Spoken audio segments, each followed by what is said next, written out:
Alright, what's up guys? It's Cbrev back finally with a new tier list video. I know so many of you guys have been asking for me to update this one, so I appreciate your patience and bearing with me. This took so much work, man. There were so many new diamonds added into the game since the last one. I've been staring at PowerPoint for so many hours, so I hope it's helpful for you guys. Thanks for being patient. Today is June 3rd. Where we're at in the content cycle, Stage 2 of Team Affinity has been released. However, the third inning program and the May monthly awards program are not out yet. The only boss we know of right now for the third inning is 97 Grady Sizemore, and we haven't even seen attributes yet. So if we get a ton of good cards from either or both of those programs, I will come back and update this in a couple weeks.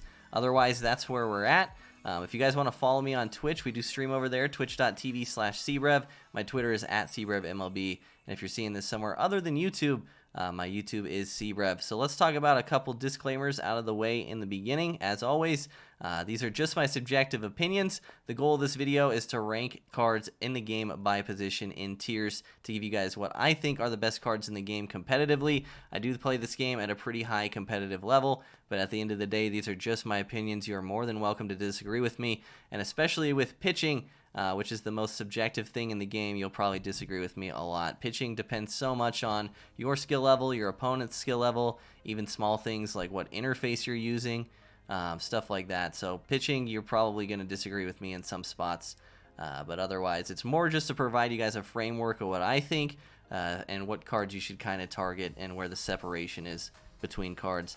I also wanted to talk about this in this video specifically because it's kind of come up here and there. But when I make these ranking videos, I make them with the fact that most people play this game on Hall of Fame difficulty or lower, so that's, you know, below like 850 rating or whatever. Technically, Legend starts at 900, but if you play somebody on 900 or higher, you'll be on Legend this year regardless.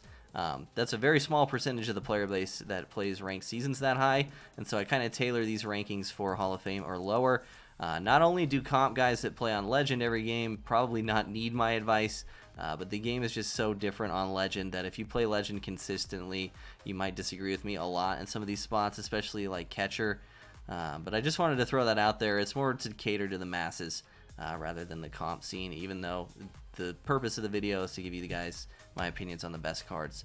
So yeah, let's go ahead and hop into it with catcher. Catcher's weird. You see Joe Torre number 1. I'm going to talk a lot about catchers, so don't freak out right now that Joe Torre is number 1. But I wanted to go over the color coding as always. So blue cards are secondary positions and green cards are new cards that were not in the game when the last tier list video was made. So if you see green, it's a new card. If you see blue, it's a guy in a secondary position. And as far as secondary positions go, I really tried to trim it down in this tier list. I'm only mentioning guys in secondary positions that I think are really relevant or really good. I get asked a ton of questions all the time. What do you think about X guy in Y secondary position?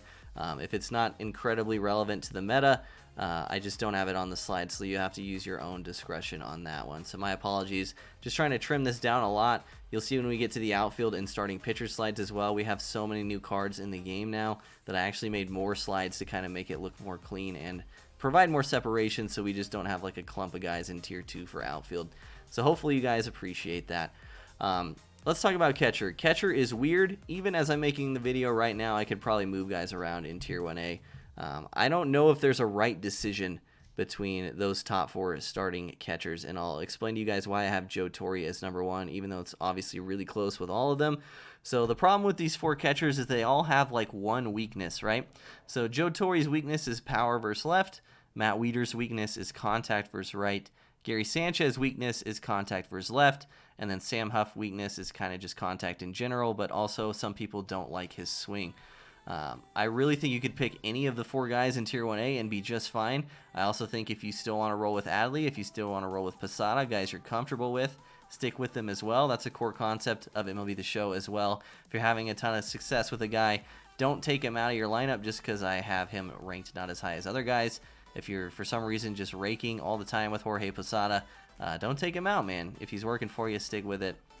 But the reason I have Joe Torre number 1 is because I feel like he has the best weakness of any of the 4 cards. So when evaluating contact versus right, contact versus left, power versus left, and swing, I guess you could say for Sam Huff, I think that power versus left is the lesser of all the evils. So that's why I have Torrey number 1. But again, just want to stress over and over, you could go a lot of different directions with catcher right now. For me, it's Torrey, barely.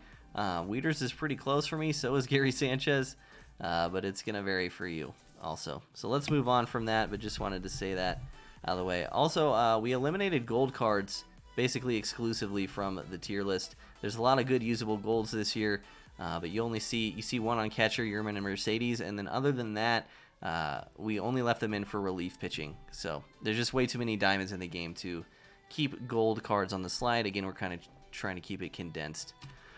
For first baseman, obviously Big Poppy, still number 1, but in second place, pretty confidently for me, I have Jim Thome, one of my favorite cards last year. You're going to be facing right-handed pitching most of the time.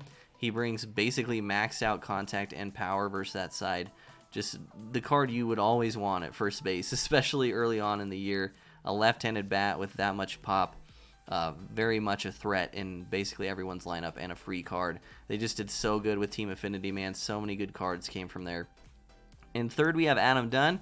Again, keep in mind, this is not for people that play on Legend necessarily, but Adam Dunn, I really love his swing. I've always loved his cards. This is probably the best Adam Dunn we've ever gotten, and his power numbers are crazy. So I do have him in third. And then Torrey, Fox, Edgar Martinez, Lou Gehrig, and you see 90 Justin Turner from the Player of the Month program. Still hanging out in Tier 1A. I still think that card is so good. Tier 1B, we got Sam Huff, and then Willie Stargell, a lower tier diamond from Team Affinity that you guys may not have noticed. I actually have Willie above Prince Fielder. He's a primary left fielder, I think, on his card, but with a first base secondary, and he basically looks like Jim Thome light. So really, really good card, sneaky card, another good card for those of you who are looking for free stuff. And then you guys can see the rest of the rankings there.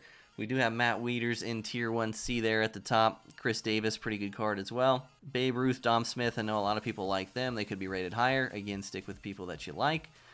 And then Tier 2, here's some more options for you guys.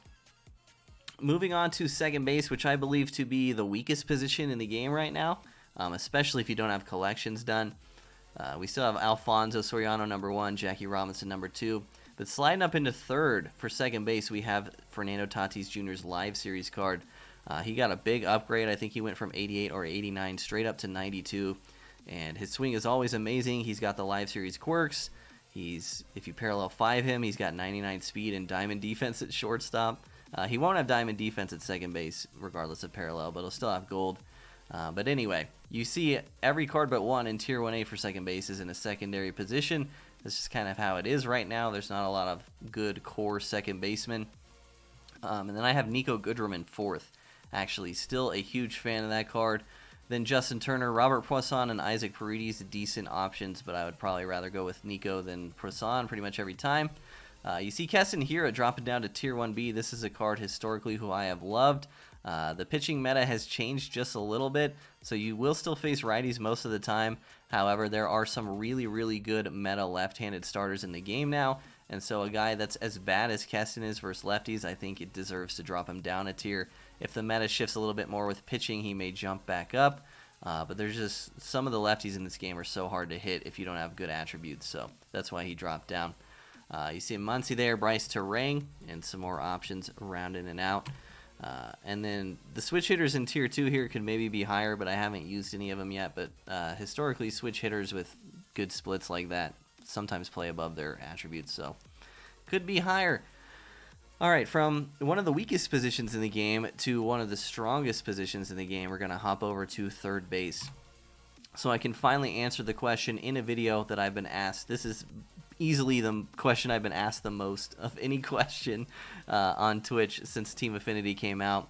The question is Groshans or Mauricio. In my opinion, for both third base and shortstop, I think Groshans is better than Mauricio. The argument's a lot closer at shortstop because Mauricio can get to diamond defense at parallel 2. However, I think Groshans is just better in the meta right now. He's so well-rounded. And a much better counter to some of the top-tier lefty starters in the game than Mauricio is. Despite Mauricio being a switch hitter, he does have significantly lower attributes from the right side, hitting against lefties, than Groshans does. Also, if the pitching meta was a little bit different, I might have Seager ahead of Groshans, but right now I do think Groshans is the best third baseman in the game. besides Chipper Jones. You see Tatis in 4th there, Mauricio in 5th. Again, not knocking Ronnie Mauricio at all. I'll talk about it later, but I think if you're a no money spent player, you're probably going to want to have Groshans and Mauricio in your lineup. Both of them are crazy good. Then we got George Brett, Jimmy Fox, Joe Torre, and still Justin Turner hanging out.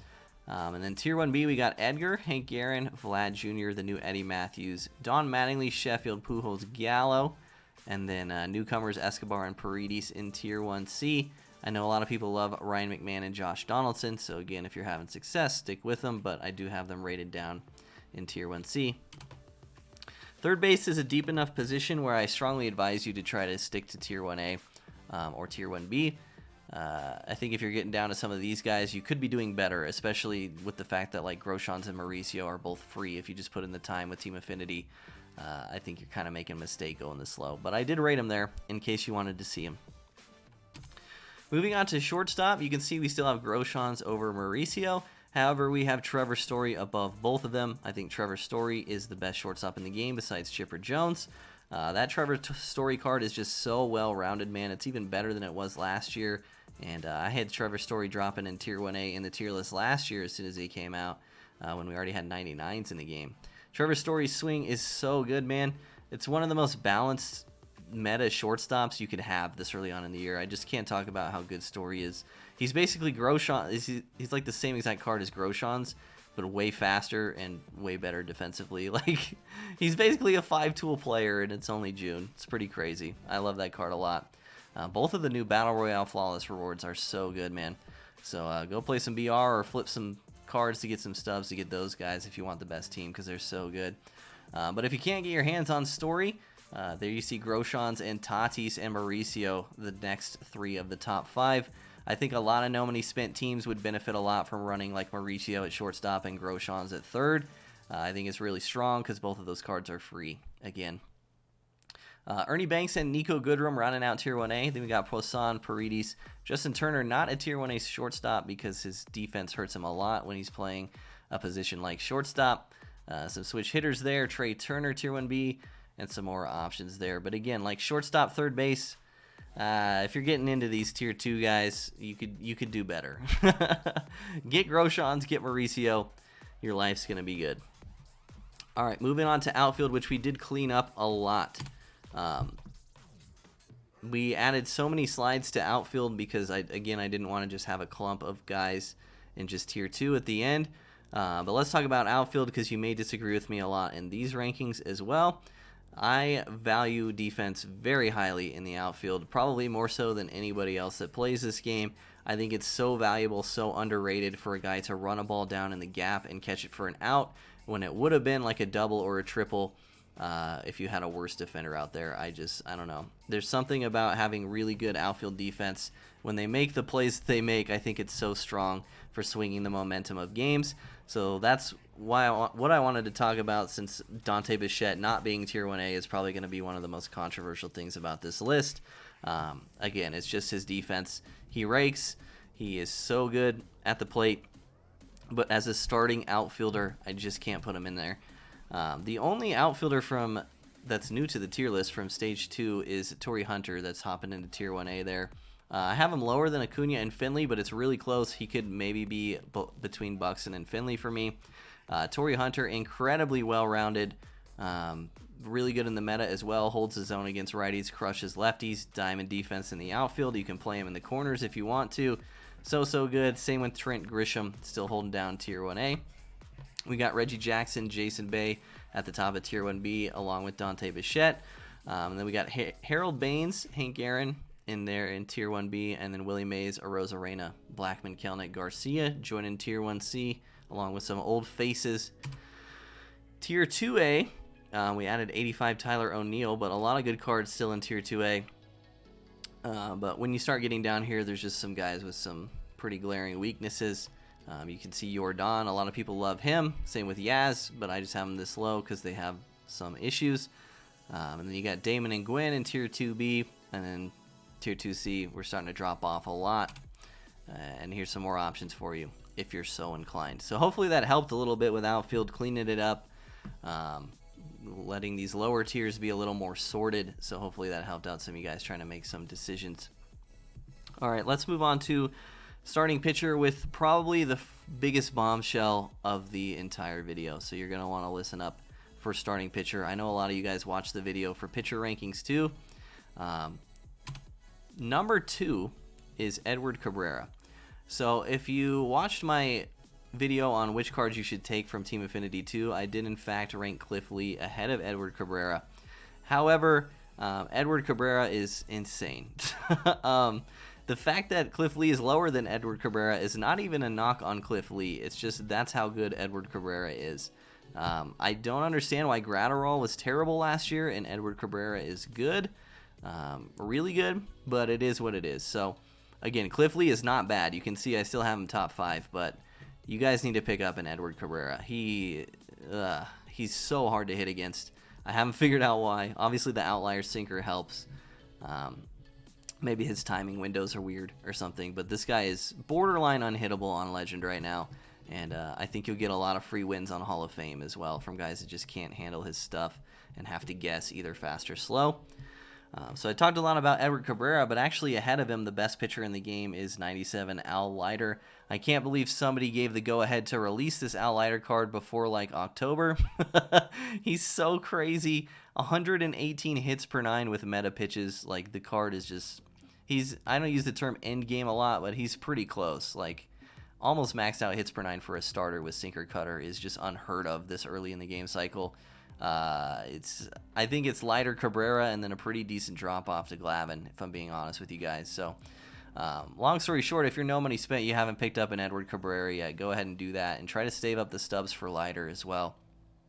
Mentioned it earlier with Story, but both Story and Leiter so good, man. I'm glad they're making the flawless rewards so far this year. Very, very good meta picks. Then we have Glavine in 3rd, Valenzuela in 4th. You can see Cliff Lee in 5th. 94 Greg Maddux is a close 6th, as is Corbin Burns. Maddux and Burns very close for me. Then we have Quinn Priester, the new Pedro Martinez, who doesn't have a sinker, which is kind of why he's that low. And then 91 Oral Hershiser. Top of Tier 1B, I know a lot of guys love Oswalt and Crochet. I just have them slightly lower than 1A because they each have one weakness. Roy Oswalt's hits per 9 is really low, so you're going to give up a lot of cheap hits on weak contact. He is also not going to be as good on Hall of Fame as somebody like Edward Cabrera, who's bringing 22 more hits per 9. And then Crochet's weakness is his pitch repertoire. He's basically out there throwing relief pitcher repertoire, so if he goes deep into a game, you're going to get pretty predictable with your sequencing because you can only do so much with 4-seam slider changeup. Then we have DeGrom, Kopech, Ryan, Burnett, Bauer, and McClanahan in Tier 1B. And then Tier 1C, Verlander, Pryor, Gray, Webb. Some old timers that were in at Tier 1A before, but we just gotten so many good pitchers recently, man. The depth of starting pitcher is really strong right now. A lot of really fun cards to use, too. A lot of variety also. You see some outliers, some non-outlier, some finesse pitchers, some guys with just like standard repertoires. I think the depth of starting pitcher right now is really good, and it makes the game really fun. So, again, if you're having success with a guy, a lot of success, don't move away from him. There's tons of options. However, I will say if you're looking for new cards to pick up, like if you're trying to replace somebody, I would try to stick to Tier 1A, Tier 1B on this list for starting pitcher because there's so many really good options. But there is the rest of my starting pitcher rankings if you're so inclined. So, moving on to the bullpen, which I was surprised how many options we have for relief closing pitcher from the right side right now, because usually this is one of the shallowest positions in the game, but you can see just how many cards, diamond relief pitcher cards we have available right now. So, big shout out to SDS for the content game this year. They've been absolutely crushing it. It's been crazy. Obviously, 99 Mariano Rivera is going to be the best reliever in the game for a long time. He should be with how much that collection costs. But then you see Rob Dibble join in number 2 there, bringing back a lot of nightmares for players last year, I'm sure. If you guys are new, you didn't play last year, or you didn't play, a lot last year, I guess you could say. Rob Dibble dominated the meta for multiple months. He's so hard to hit because you basically have to guess on higher difficulties. So if you guys don't know why Rob Dibble's so good, it's because his 4-seam fastball is 102 and his cutter is 92. And they look exactly the same out of the hand. So when you're playing on Hall of Fame Legend with less reaction time, you basically just have to guess if you haven't seen him a lot. There is, like, a lot of people that have hit against him a ton can kind of pick up the pitch out of the hand. But if you throw Rob Dibble against a guy that hasn't seen him much, you know, GG, they're going to be guessing pretty much. So you're just flipping a coin every pitch, which is really strong as a pitcher, obviously. Still have Lee Smith in third, Goose, Wainwright, and Familia rounding out Tier 1. And then we got Hoffman, Gagne, 88, Rivera, and Jansen dropping down from Tier 1. That's just a product of more depth and better cards dropping at this position. So shout out to the content team again. And then we've got a lot of lower tier team affinity cards as well. One that might jump off the page at you is 90 Darren O'Day. A lot of you guys might like him a lot because, you know, he's a side armor / a little bit submariner with a good pitch mix. I will say that Darren O'Day is this low because of one glaring weakness that he's had in the game pretty much as long as I can remember, and that is he tips his pitches to the hitter. I'm obviously not going to tell you how, with how many people are going to watch this video, but just know that's the reason he's rated so low, is that there is a way to tell what pitch he's throwing before he throws it, and if that wasn't a thing, then I would have him rated higher, because on paper he looks really good, but that's obviously an incredibly big deal that he tips his pitches to somebody who knows about it. So, yeah, good options in the bullpen. Like it. On the flip side, though, lefties is kind of shallow, but it's okay because a lot of them are good. Again, I eliminated a lot of gold cards in this slide, so that's why it looks a lot more empty this time around. We got the new Zach Britton from Daily Moments for June, jumping up to number 1. I don't know if he's number 1. I actually had a ton of success with him last year when a lot of people said they weren't having success. I think he'll be better with pinpoint as well. Also throws an outlier sinker from the left side. I think he's going to be really good this year. We'll see in like 20 days when you can get him. Then nothing else has changed except for Dan Plesac joining Tier 1, who honestly could be a little higher.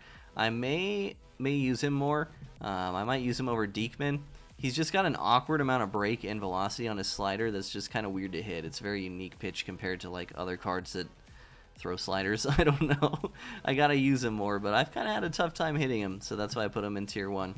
And then Tier 2, Sean Doolittle joining there, and then I kept Anthony Rizzo in Tier 3 just for you memers. All right, let's get on to the lineup screen, and then we can go ahead and wrap this video up.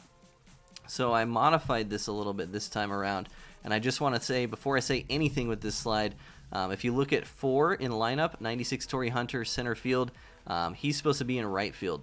And Buxton's supposed to be in center field. It says right field next to Buxton. So swap. You want Hunter in right field, Buxton in center field. I just forgot to do it on the slide, so my apologies. But in regards to this slide specifically, we did modify it. So this used to be best team possible with no collections done. But someone in my first tier list video pointed out the fact that it kind of defeats the purpose of having a no collections slide if you have Mike Trout starting in the outfield. So I kind of agreed with that. So we modified it to be, this is the best team possible if you don't have any collections done and you don't own any live series cards at all. So this is as close as I can get, I think, to like a no money spent team. Like, what's the best team you can get with no money spent? Some of the cards on this slide are obviously going to cost you a lot of stubs, like Story Lighter. But in general, a lot of these cards are free and a lot of these cards are cheap as well. So this is the best I got for you no money spent guys. I'm going to be trying to model my own lineup after this slide, obviously. For the color coding, again, the green is a newcomer, and then a yellow is the guy who was in that position in the last tier list video. I don't know how much you guys care about that or how useful knowing who was number 1 before is for y'all. So what I did is on the next slide, I just got rid of all the yellow. So if you wanted to screenshot like what the best team possible is, no collections, and it's less convoluted, less confusing, that's there for you. So there's 2 options for you. I tried to help you out. But you can see in the lineup, we've also ordered it how we would order it in the game as well. So we're leading off 96 Trevor Story. He's replacing Nico Goodrum. Then we got Buxton in center field, hitting second, and then 96 Jim Thome in third. Can't stress enough how good Jim Thome is as a first baseman. Torrey Hunter fourth, Groshans fifth, replacing George Brett. Then we have Grisham in left field, who we'll talk about when we get to the bench. Nico Goodrum at second base, and Joe Torre at catcher. Again, use your own discretion with catcher. For me, it's Joe Torre, but for you, it could be somebody else. So let's talk about bench. So when you're a no money spent player or using like a no money spent team, it's a lot more important to use your bench wisely to kind of hide some of the weaknesses of your lineup. So the most important bench bat you can have with this team is the 96 Dante Bichette.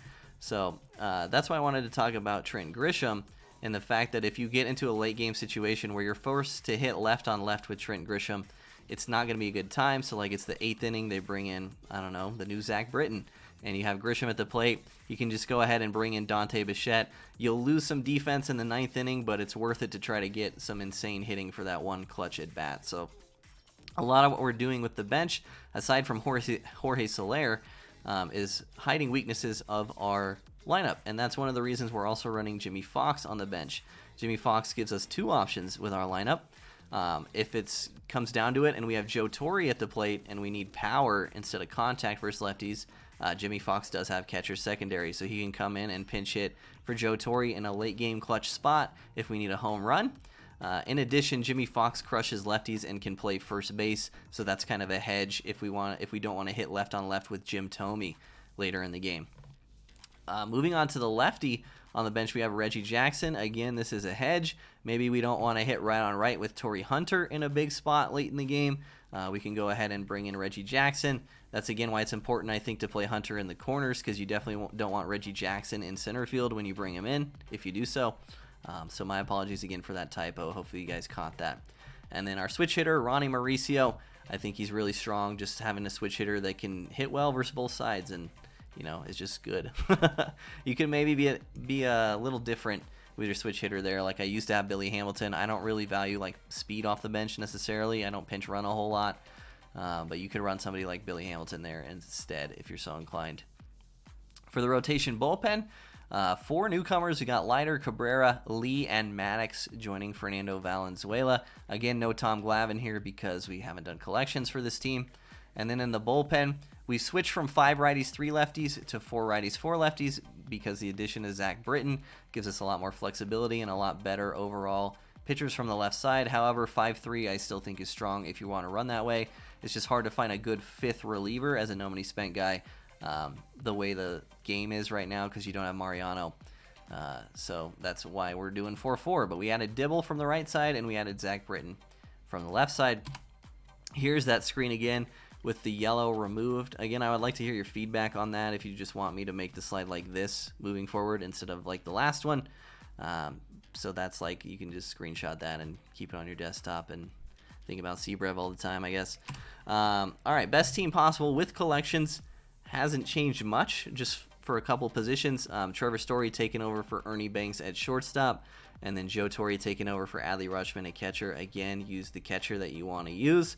And you can see we're a lot more like lax with our bench when we have the best team possible because there's significantly less people in our starting lineup with weaknesses that are glaring enough that we may have to pinch hit for them in late game situations. So basically we just took a bunch of thumpers on the bench here. We got Bichette still. We can afford to run somebody like Jim Thome on the bench who doesn't have any positional versatility but just crushes righties if we lock them into a right-handed reliever. Again, that's the flexibility of having a really good lineup with collections done.